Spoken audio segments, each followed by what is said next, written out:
Depuis un certain temps, je me pose la question de qu'est-ce qui pourrait être l'origine de cette culture toxique de la peur qu'on a dans notre société aujourd'hui, puis qu'on vit si fort aujourd'hui. Et je suis tombée sur un livre qui s'appelle Car femme, l'histoire te ment d'Adélise Lapierre qui mêle archéologie interdite et féminin sacré. Et donc, les enquêtes de Miss Sherlock Holmes ont décidé d'aller interroger Adélise. Donc, bonjour Adélise. Bonjour Blandine, bonjour à tous et à toutes. Merci vraiment d'avoir accepté cette interview avec moi parce que je me suis dit qu'on avait sûrement de belles choses à se dire. Donc, est-ce que vous pourriez vous présenter un petit peu, dire ce que vous faites, qu'est-ce qui anime votre quête d'une manière générale? Euh, alors moi, je me consacre essentiellement à l'écriture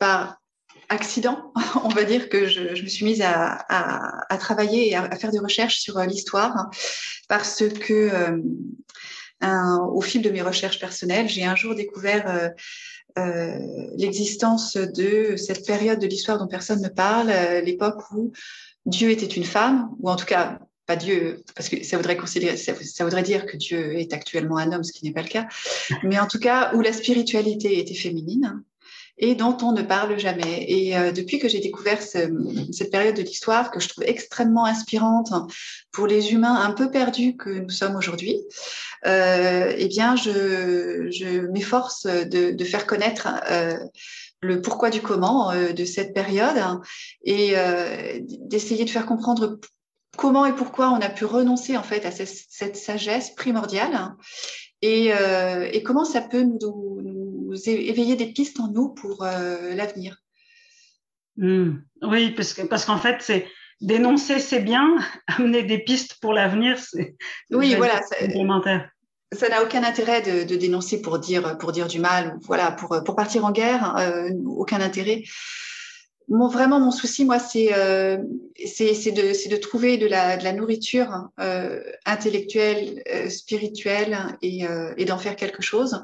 C'est pourquoi, là, j'ai actuellement publié 2 livres. Je participe activement aux éditions d'une maison d'édition française associative qui s'appelle Rêve de femmes, qui fonctionne comme un cercle de femmes et qui a donc publié mon premier livre, qui est un roman initiatique sur le féminin sacré et sur cette période dont je viens de parler, et même un polar initiatique, parce que vraiment c'est une enquête, il se dévore très très vite, et pourtant il entame chez la lectrice ou le lecteur un vrai travail intérieur de prise de conscience. De ce que ces mensonges, en fait, volontaires ou pas, ont pu engendrer dans le corps, le cœur, l'âme des individus. Et j'ai aussi publié donc en janvier dernier un livre qui est plus un essai historique, hein, qui s'appelle Car femme, l'histoire te ment, et dans lequel, et là je rebondis sur ce que vous disiez, au départ je pose les bases, je dis vraiment je pose les bases au niveau historique, mais ensuite j'emmène le lecteur ou la lectrice visiter des sanctuaires ou revisiter des mythes, des archétypes, Mhm. en donnant des pistes pour les regarder, pour enlever en fait les lunettes patriarcales et pour regarder autrement et surtout pour trouver des pistes. À quoi ça va me servir de découvrir ça? En quoi Oui. ça va venir m'enrichir personnellement? Et à chaque fin de chapitre, il y a un encadré qui amène vers ça. Oui, Selon son pour continuer la quête, finalement, faut pas que ça s'arrête au livre en mode, oh, c'était une lecture intéressante. Et puis on voilà. part. Ouais, non, non. L'idée c'est réellement de grandir avec. Mm. Mais c'est drôle parce que votre roman initiatique, je l'ai offert à ma filleule. Alors, j'ai pas encore eu de retour parce que je sais pas si elle a eu le temps de le lire, mais je verrai au niveau du retour. Mais justement, déjà pour votre deuxième livre, justement, Car femme, l'histoire te ment, j'ai l'impression que le titre, c'est la fin d'une phrase. Ça serait quoi le début? Alors, au départ, il ne s'appelait pas du tout comme ça et j'avais fait une publication sur Facebook et je crois que le texte de la publication se terminait par Car femme, l'histoire te ment, point d'exclamation. Et je ne sais pas comment j'ai fait, peut-être que je l'avais mise en valeur dans le texte. Et les femmes qui m'ont répondu m'ont dit ah, mais c'est le titre, il est extraordinaire. Et donc, effectivement, c'est la fin de cette publication et on l'a conservé avec Rêve de femme parce que vraiment, on s'était vraiment tordu le cerveau pour trouver un titre qui dise tout ce qu'il y a dans ce livre, tellement c'est vaste. Il y a plein de pistes et plein de façons de l'aborder. Et voilà. Donc, effectivement, car femme, l'histoire te ment. Le début de la phrase, il y en aurait beaucoup. Il y en aurait beaucoup. Ça serait quoi, ça pourrait être quoi des débuts potentiels de cette phrase-là, pour voir un peu ce que ça balaye? Je dirais, tu as besoin de te guérir, car femme, l'histoire te ment. Tu as besoin d'aller explorer les blocages et les freins de tes lignées de femmes, etc., etc. C'est réellement trouver un autre éclairage sur voilà pourquoi tu en es là maintenant. Oui, parce que moi, j'aime bien une phrase qui dit que l'histoire est écrite par les vainqueurs. Oui, et là, l'histoire a été écrite par les hommes. Et donc, l'histoire a été écrite par les hommes parce que visiblement, c'était eux qui avaient la plume, c'était eux qui avaient le pouvoir, etc. Et je me rappelle d'avoir entendu dans une interview que vous avez fait que vous disiez vouloir mettre fin aux non-dits et aux secrets de famille. Mais pour vous, justement, ça serait quoi, par exemple, les non-dits et les secrets de famille par rapport à ce pan de l'histoire plus, on va dire, féminine, même si, bon, féminine ne veut pas dire femme forcément, mais c'est plus d'énergie féminine, on va dire. Ça serait quoi pour vous, ces non-dits, puis ces secrets de famille là, que vous avez essayé de mettre, de dévoiler, de déployer? Alors, le plus gros, ça va être de ne jamais parler ou quasiment jamais parler de ce qui a existé avant les panthéons virils. Donc, avant les dieux dont on nous ressasse l'histoire, les dieux grecs et les dieux romains, et les viols à répétition de Zeus, qui est glorifié alors que c'est un salopard. Voilà, et toutes les valeurs qui sont induites par ces légendes, en fait, sans jamais parler de ce qui a pu précéder. Et là, les patriarcats n'ont que 5000 ans d'âge. Et cette période dont je parle, moi, elle a entre 20 et 30 000 ans, si c'est pas plus. Et réellement, je trouve que c'est extrêmement préjudiciable de ne pas parler de cette période, puisque pendant ces 20 ou 30 à 30 000 ans d'histoire humaine, la communauté humaine vivait en harmonie, déjà entre elles, parce qu'on n'a pas de traces de guerre, de massacre, ni même de féminicide. Et les premières traces de coups sur des ossements de femmes, on les trouve à l'époque de l'invention du patriarcat, au début de la sédentarisation, pas avant. Avant, les fractures, elles sont dues à la chasse, à des accidents normaux. Qu'est-ce que je disais donc du coup, parce que j'ai plutôt une pensée en arborescence et des fois je m'égare. Vous disiez que c'était en équilibre, que pendant tout ce temps-là, avant le patriarcat, c'était en équilibre. Voilà. C'était en harmonie donc avec la nature et la planète, et on voit où elle en est aujourd'hui. En seulement quelques milliers ou centaines d'années, la nature est exsangue et elle hurle qu'elle n'en peut plus. Les femmes, pareil.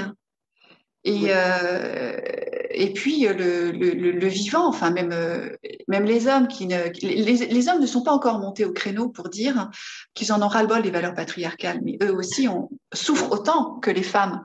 Seulement pour l'instant, ils n'en ont pas pris conscience.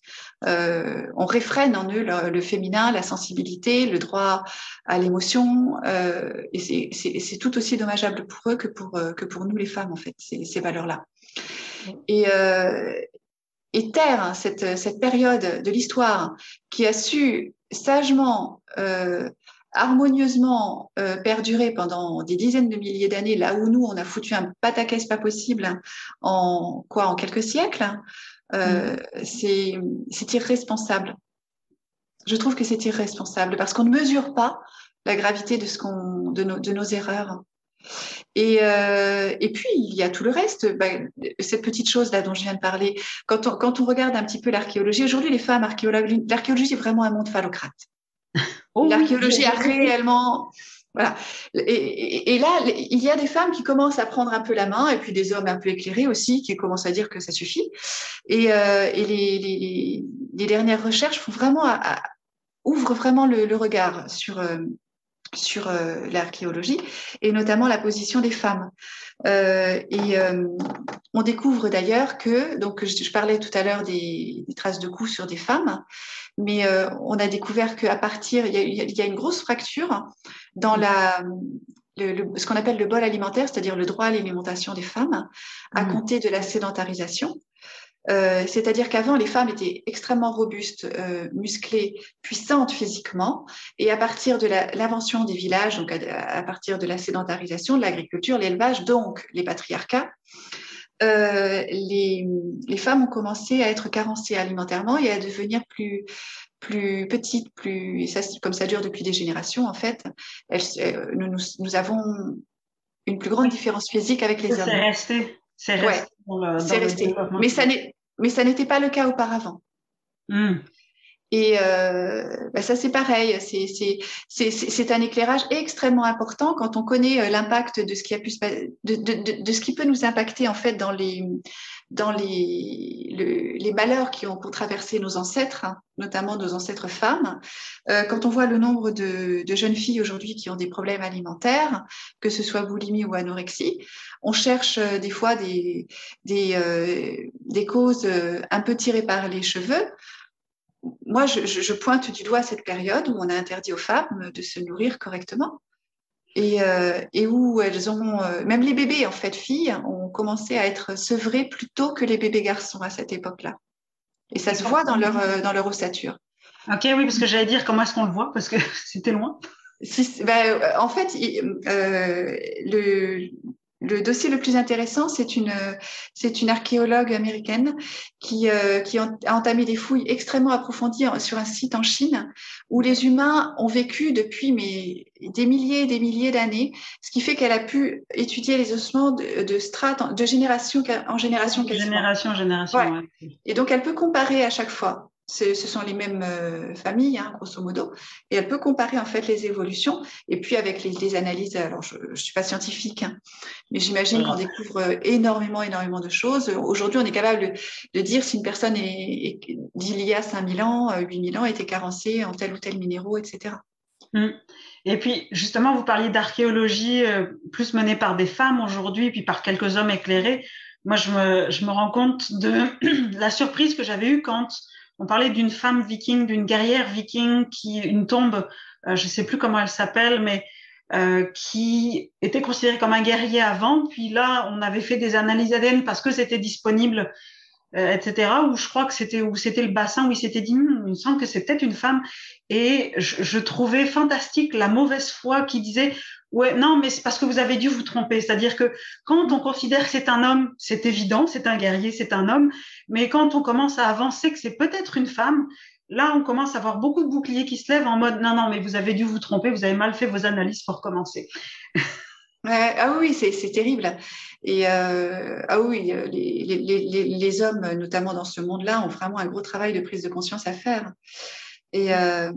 Mais là, par exemple, je suis abonnée à un magazine qui est centré sur la culture celte, la civilisation celte, et ils ont un dossier sur les divinités à 3 visages.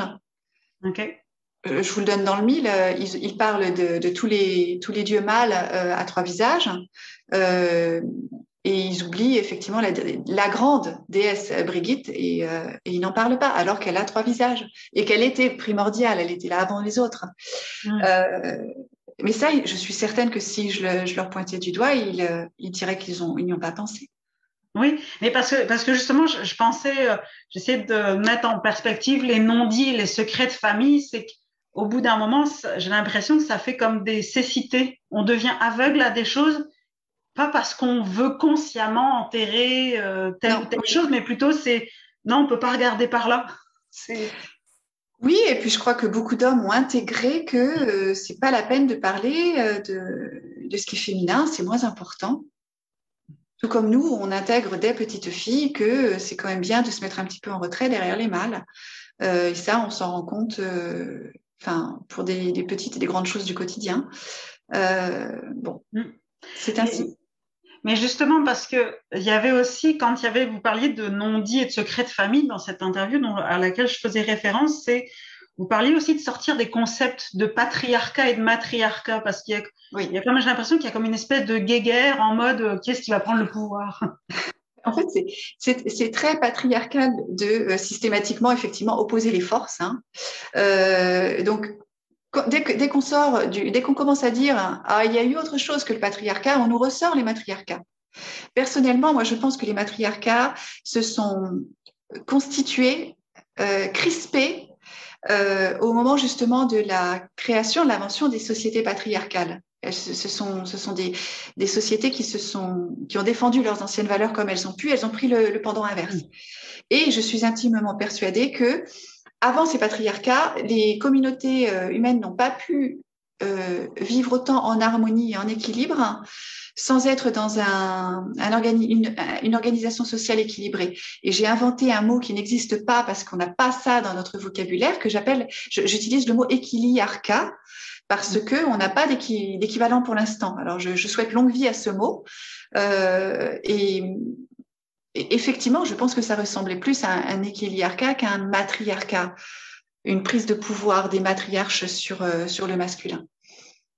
Et puis de toute façon, c'est vrai que, en tout cas, dans ma vision des choses, si un peuple vit en harmonie avec la nature, avec l'environnement, je trouve ça difficile d'amener une sorte de domination de l'un sur l'autre ou de l'autre sur l'un parce que ça emmène des déséquilibres pour moi dans la relation avec l'environnement. Il y a quelque chose qui fonctionne pas. Puis après, je me méfie toujours aussi de notre manière de regarder avec nos yeux d'occidentaux actuels et notre lecture de la société actuelle, ce qui s'est passé avant. En fait, quand on discute, par exemple, cet aveuglement, on le retrouve à plein de niveaux, notamment dans les documentaires animaliers. Et je m'explique pourquoi je fais le lien. Vous disiez que les humains de cette époque étaient évidemment pleinement conscients des cycles de la nature et de son intelligence, en fait. Et quand on discute avec des spécialistes du comportement animal, ils vont vous expliquer qu'en fait, bien souvent, ceux qui réfléchissent, bien souvent, on analyse le comportement animal avec nos lunettes de phallocrate. Et par exemple, les grands délires sur le brame du cerf, le roi de la forêt, ou le lion, roi des animaux, qui a des lionnes soumises, etc.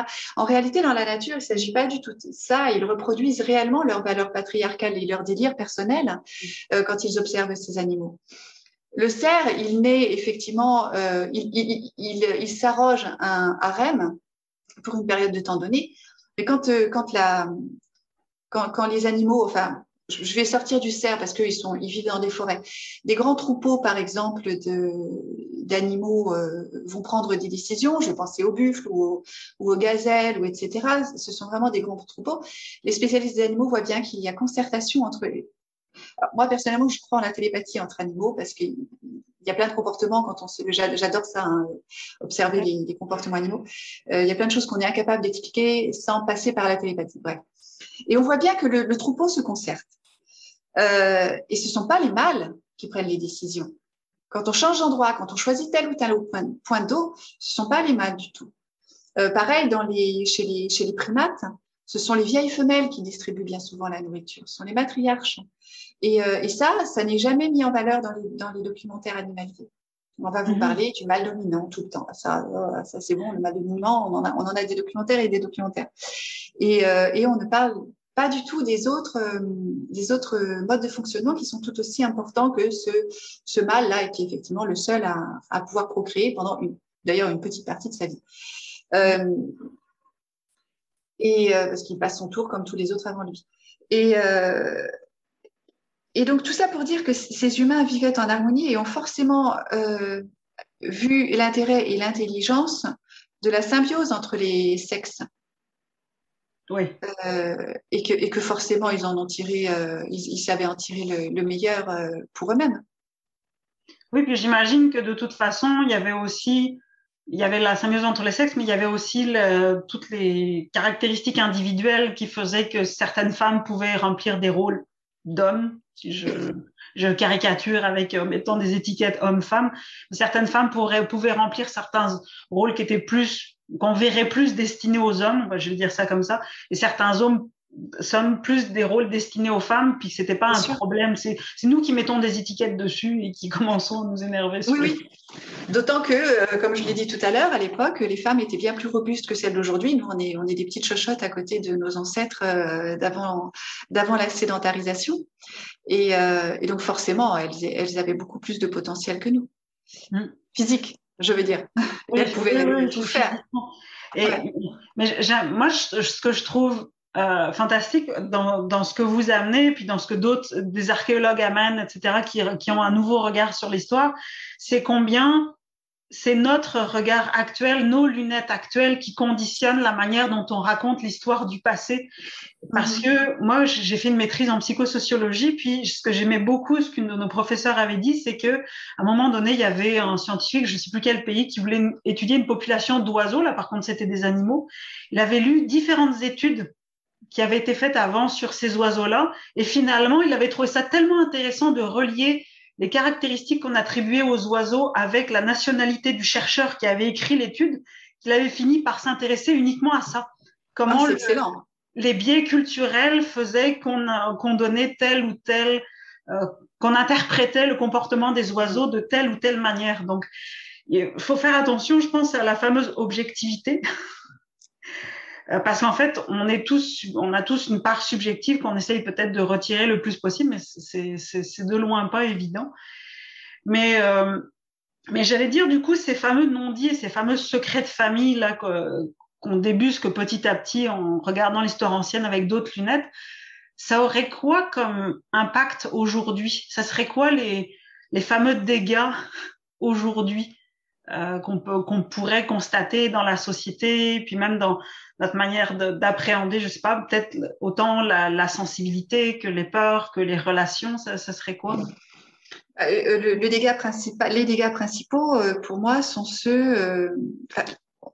On est bien d'accord que l'urgence aujourd'hui, au niveau collectif, hein, c'est quand même l'état dans lequel se trouve la planète. Oui. Voilà. Et nous, on va démarrer là une campagne pour les élections présidentielles. Je suis assez navrée de voir que dès le départ, c'est pas au cœur des débats. Non. Bon, c'est navrant.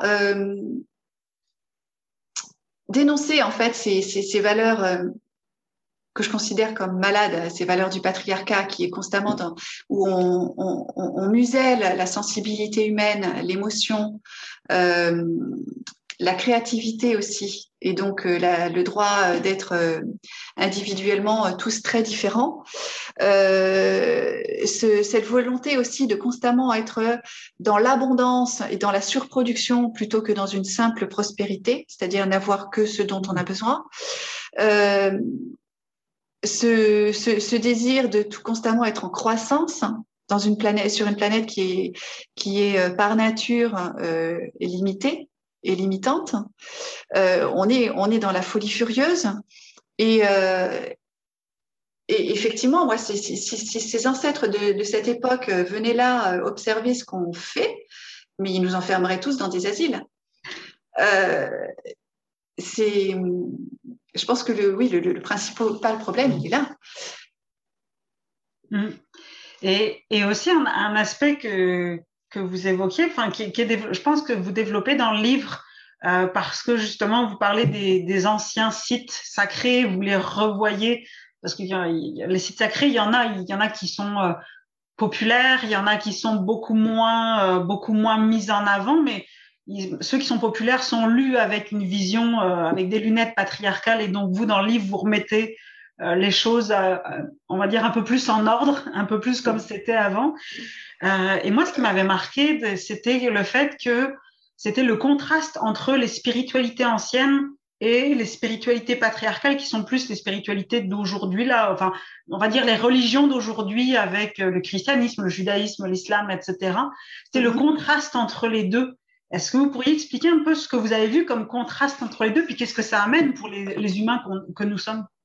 Alors oui, effectivement, au niveau individuel, hein, moi je différencie effectivement les religions d'aujourd'hui, patriarcales, et les spiritualités anciennes que je vais appeler les cultes à mystère. Un culte à mystère, c'est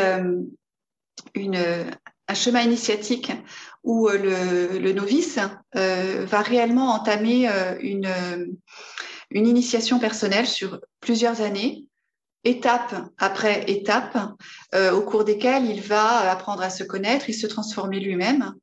Et on retrouve, moi je retrouve ça dans la plupart des sanctuaires dont je parle, notamment dans Car Femme, l'histoire te ment, où il y a systématiquement une rencontre, une association entre un lieu, un espace qui se trouve dans les profondeurs de la terre, donc dans l'obscurité, dans la pénombre, et donc dans le ventre, l'utérus de notre terre-mère. Et puis ensuite, une remontée, quelle que soit la manière. Là, je suis en train de montrer la remontée sur le Mont Saint-Michel en France, qui est mondialement connu, mais avant sa christianisation, c'était un lieu d'initiation celte et donc païenne, où en bas, on avait une déesse au visage noir, et on montait sur un chemin initiatique avec des lieux, enfin des étapes en fait. Et on arrivait au sommet vers la déesse au visage blanc, que les chrétiens se sont appropriés sous le nom de Marie. Et là, effectivement, on est en communion, on est complet puisqu'on a cheminé de l'intériorité, c'est-à-dire des profondeurs, jusqu'à la lumière. Et là, le chemin est abouti. On a terminé en tout cas cette initiation-là, cette étape-là. Je parle d'un site au Pérou qui s'appelle Chavin de Huántar, qui est extraordinaire, où là, par contre, l'initiation était si audacieuse qu'à mon avis, quand on acceptait de s'y adonner, on prenait le risque, et il le savait certainement, d'en ressortir totalement fou, tellement les épreuves étaient violentes et terribles, parce que on cheminait dans le ventre de la terre, sous le temple, et tout était... Alors, les archéologues, eux, ben, encore une fois, il faudrait voir la nationalité des archéologues qui ont écrit ces commentaires, mais eux ont vu là des techniques manipulatoires de la part des prêtres, qui étaient en fait... ils les observaient comme étant des créateurs d'une secte, pour mettre les personnes qui venaient les visiter sous leur coupe. C'est une belle projection, je trouve. Oui, hein, n'est-ce pas? Et imposer ses valeurs, voilà. Et bon, voilà. Mais en fait, ces novices, effectivement, étaient confrontés à un chemin initiatique. Je disais violent parce qu'il y avait tout un travail sur les sons, et il y a des conduits qui amènent des sons et qui amplifient ou amenuisent les sons. Aujourd'hui, nous, techniquement, on ne sait pas comment ils ont su faire ça. On serait incapable de le reproduire.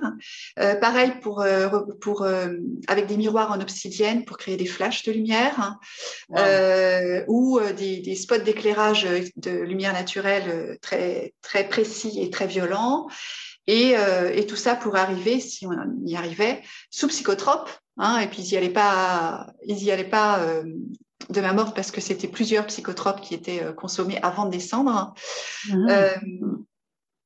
Et tout ça pour arriver dans une alcôve avec une divinité qui était immense, à la fois masculine et féminine, regroupant les 4 éléments.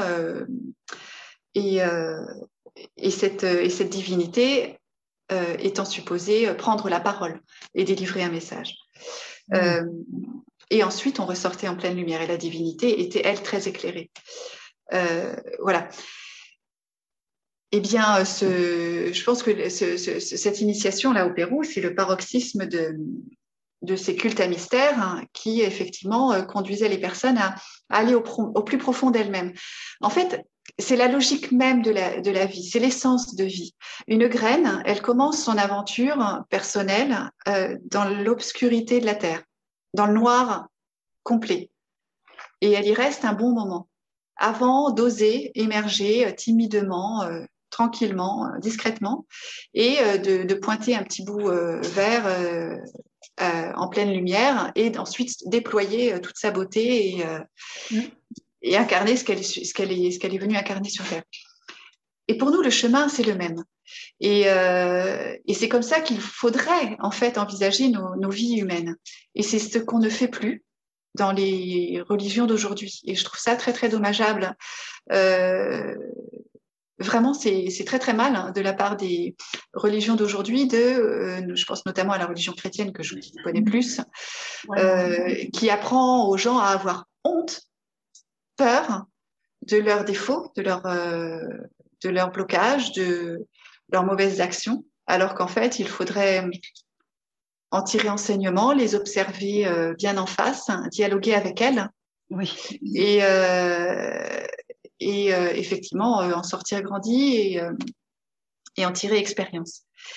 Et puis moi c'est la femme qui anime des ateliers d'écriture depuis des années et qui voit à quel point dans notre monde d'aujourd'hui la créativité peut être muselée chez beaucoup d'individus. La peur la plus profonde que bien souvent on cache à l'intérieur de nous-mêmes, c'est un joyau intérieur. Et elle est parfaitement dissimulée au plus profond de nous-mêmes. Et cette peur-là, ce qu'on dissimule avec énormément de talent, c'est notre don le plus précieux. Ce pourquoi nous sommes venus sur Terre, ce que nous sommes supposés être venus irradier, émaner dans notre vie. Certains parlent de mission de vie. Et c'est aussi ça, partir en quête de ses peurs et de ses propres ombres. C'est aller déceler ce joyau intérieur. Oui, puis justement, moi j'aime vraiment beaucoup cette métaphore, métaphore, mais pas tant que ça, de partir de l'ombre pour aller vers la lumière, parce que justement, moi, c'est toute cette démarche-là que j'amène dans l'approche des peurs, parce que pour moi, les peurs, c'est pas quelque chose à combattre, juste à écraser. J'ai l'impression de voir Saint-Michel avec par rapport au dragon qui écrase ou qui tue avec l'épée, etc. C'est plutôt pour moi quelque chose à aller embrasser, à aller chercher pour aller se reconnecter avec ce qui est profondément humain en nous. Ce que vous étiez en train de dire, justement, ce don-là, c'est qu'à force d'aller reconnecter ce qui est profondément humain en moi, je veux voir c'est quoi ma richesse à moi que j'ai à transformer pour l'amener au monde, ce fameux don, cette fameuse mission de vie. C'est en allant chercher au plus profond de moi que je peux la trouver, pas juste en cherchant à faire briller ce qui est déjà brillant. Et l'exemple de Saint-Michel est très pertinent. Ce sont les représentations les plus récentes qui le montrent en train de tuer le dragon, ou en tout cas d'être violent avec, parce que initialement, il est supposé apprivoiser le dragon. Ah, pas tuer. Intéressant. Oui. Ah oui, ça change tout. Oui, clairement. Mais quand vous dites les représentations récentes, est-ce que vous avez une idée à partir de quand? Je dirais la Renaissance, sans certitude, mais oui, la Renaissance. Ok. Parce que justement, ce que je trouve fou, parce que justement, quand je parlais de l'origine de la culture toxique de la peur aujourd'hui, etc., j'ai l'impression que finalement, la peur, c'est quasiment l'émotion la plus honteuse.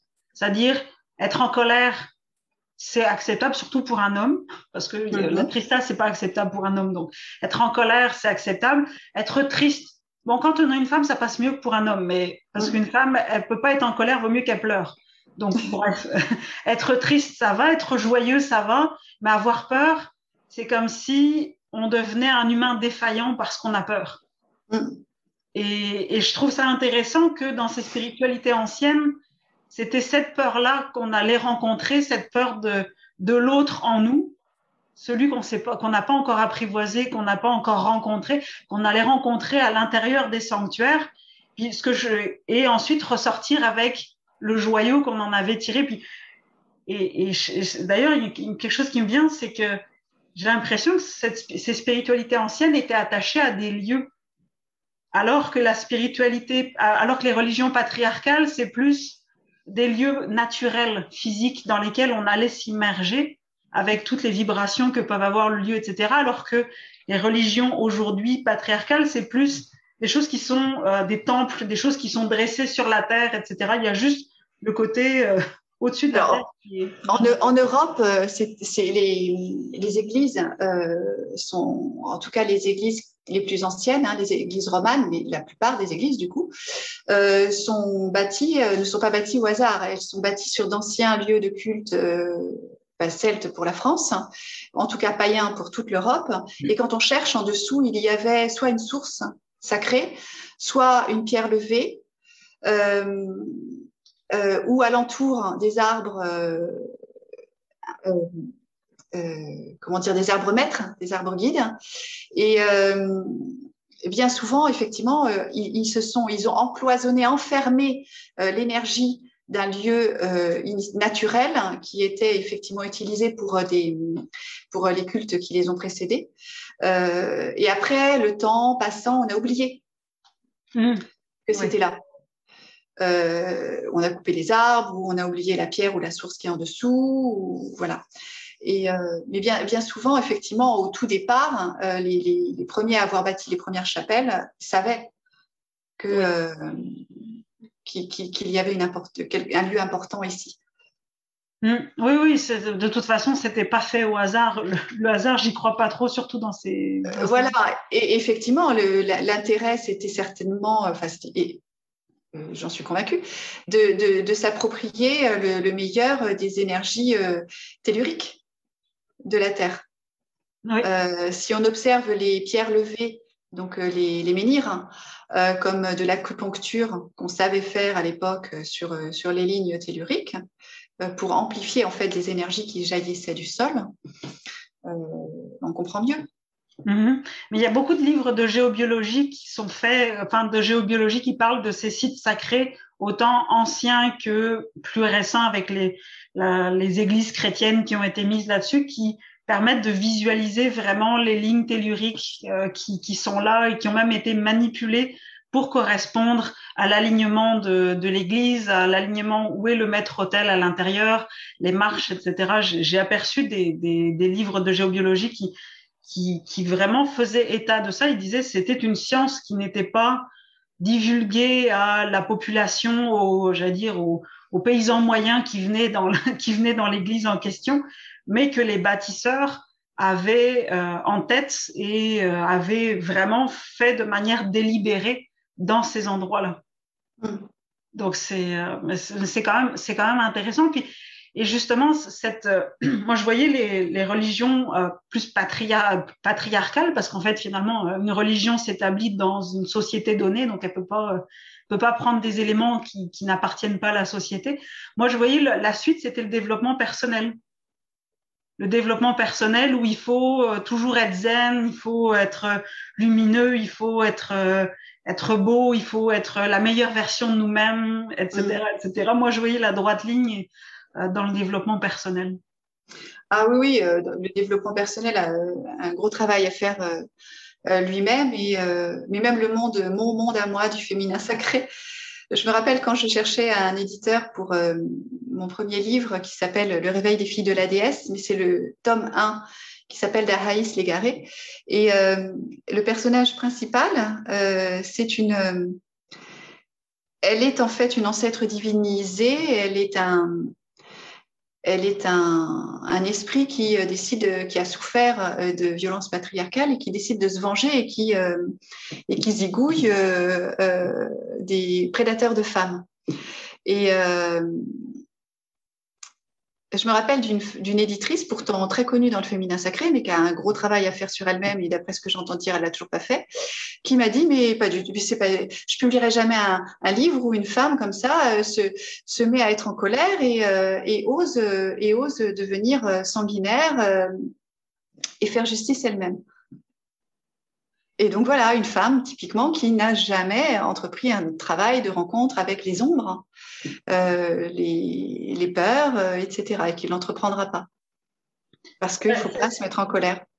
Oui, parce que se mettre en colère, ça veut dire... Moi, je me rappelle, il y avait Boris Cyrulnik qui disait justement que pour pouvoir faire fonctionner le mécanisme de résilience, il fallait d'abord pouvoir nommer le crime, nommer ce qui avait été fait pour pouvoir s'en indigner, pour pouvoir se mettre en colère contre ça et passer à autre chose, parce que la colère, c'est juste une des étapes du chemin. Et donc, de base, c'est vrai que si en tant que femme, on n'accepte pas notre propre colère, ben, ça veut dire que toute la puissance qu'il y a derrière cette colère-là, on ne peut pas la contacter. C'est vrai. C'est vrai, et certains, quand j'entends des critiques sur mon travail, certains me disent, mais on n'a pas besoin de dire ça, on est déjà prêt pour passer à autre chose. Et moi, je leur réponds, non, il faut que ce soit dit. il ne s'agit pas d'entrer en guerre, il ne s'agit pas de compter les points d'un côté ou de l'autre. Par contre, il faut que ce soit nommé pour pouvoir passer à l'étape suivante. Et pour moi, ça fait partie de tout le. Moi, j'appelle ça toujours un travail de deuil, peu importe ce qu'on fait, avec parce qu'il y a la colère, il y a le déni, il y a ensuite, je crois, la négociation, puis après, il y a l'acceptation, puis après, on part sur autre chose. Et tant qu'on ne veut pas rentrer dans la colère, on ne peut pas faire le reste du travail parce que même moi, je veux dire, au niveau des peurs, quand j'invite les personnes à aller rencontrer leurs peurs puis à aller voir qu'est-ce qu'elles veulent dire réellement, qu'est-ce qu'on va rencontrer? C'est le petit enfant en nous qui a été ignoré, qui a été écarté, qui a été peut-être maltraité de manière, j'allais dire, volontaire ou involontaire. Mais on a besoin d'aller rencontrer ces parts-là en nous parce que de toute façon, sinon, elles jouent toujours leur rôle de marionnettiste en arrière. Puis, c'est pas parce qu'on n'en a pas conscience ou qu'on veut pas en prendre conscience que c'est pas là. C'est ça. Oui. Et justement, ces fameuses spiritualités anciennes, parce que vous aviez dit que vous aviez à chaque chapitre un petit paragraphe qui indique comment se servir dans notre vie aujourd'hui de ce que les lieux que vous évoquez amènent comme enseignement. J'allais dire, en quoi est-ce que vous trouvez que c'est pertinent aujourd'hui ce qu'amènent ces différents lieux, ces différents enseignements? Qu'est-ce que concrètement ça peut m'amener moi dans ma vie de femme ou un homme dans sa vie d'homme? Déjà, il y a le fait de se réapproprier les énergies des lieux. Et puis, je pense que que chaque personne devrait avoir son lieu de ressourcement et le trouver, si possible, pas trop loin de chez soi. Et un lieu où on puisse entreprendre effectivement ce travail même de façon fort simple. Hein, on n'est pas obligé de faire tout un carnaval autour. Hein. Et tout un truc compliqué avec plein d'invitations. Non, exactement. Mais avoir un lieu où on peut se méditer dans un lieu plus obscur, puis lentement mais sûrement cheminer vers un lieu plus en lumière. Ça, c'est faisable dans la plupart des églises qui ont des cryptes, par exemple. Je trouve que c'est très, très intéressant et ça... Et puis au niveau, après, ça dépend de l'histoire de chacun, du chemin de chacun. Moi, très récemment, l'année dernière, j'ai lu un livre de Isabelle Sorinte qui s'appelle Le complexe de la sorcière, remarquable, que je conseille, dans lequel elle s'interroge sur réellement l'impact sur elle, sur la femme qu'elle est aujourd'hui, de la sorcière qui est en elle. Et à un moment, elle parle des hommes et notamment elle met en lumière, elle dit quelque chose que j'ai jamais entendu dire avant elle. Elle propose l'idée que s'il y a autant d'hommes qui aujourd'hui voudraient que leurs femmes soient plus discrètes, voudraient que leurs femmes se mettent moins en avant, peut-être qu'il ne s'agit pas que de vouloir les empêcher de briller. Et peut-être qu'il s'agit d'hommes qui ont gardé en mémoire cette époque où une femme qui se faisait trop voir, remarquer, elle pouvait finir sur le bûcher. Et que peut-être ils ont intégré qu'il fallait protéger les femmes d'elles-mêmes pour éviter que quelqu'un leur fasse du mal, parce que quoi qu'ils fassent, ils ne pourront pas les sauver. Ah, c'est une chouette lecture, ça. Ouais, et je trouvais ça vraiment très intéressant. Et depuis, j'observe autrement les hommes qui ont j'ai un regard plus doux sur ces hommes qui voudraient que les femmes brillent moins. Oui, c'est-à-dire que c'est pas juste une histoire de « non mais tais-toi, je veux dominer » finalement. C'est ça, pas que. Quand on lit Car femme, l'histoire te ment, je pense qu'individuellement, on peut comme ça attraper plein de petites pistes pour comprendre et observer autrement et avoir un regard différent, plus doux. Ouais, donc est-ce que finalement, pour conclure, est-ce que ça veut dire que votre livre peut amener un peu à ce chemin un peu qu'il y avait aussi quelque part dans tous ces sanctuaires du féminin que vous retracez à travers le monde, c'est-à-dire au début on se met en colère avec la vérité, avec justement quand vous exposez une autre vérité que celle qu'on nous martèle depuis qu'on est petit, puis puis après vous amenez toutes ces autres choses, tous ces sanctuaires, toutes ces déesses, ces paradis perdus d'harmonie, etc.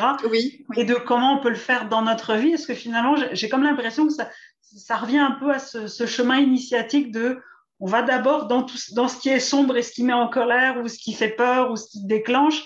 Et petit à petit, après, on va voir d'autres choses qui nous disent, bon, t'es pas obligé de rester là, tu peux aller ailleurs. Oui, définitivement.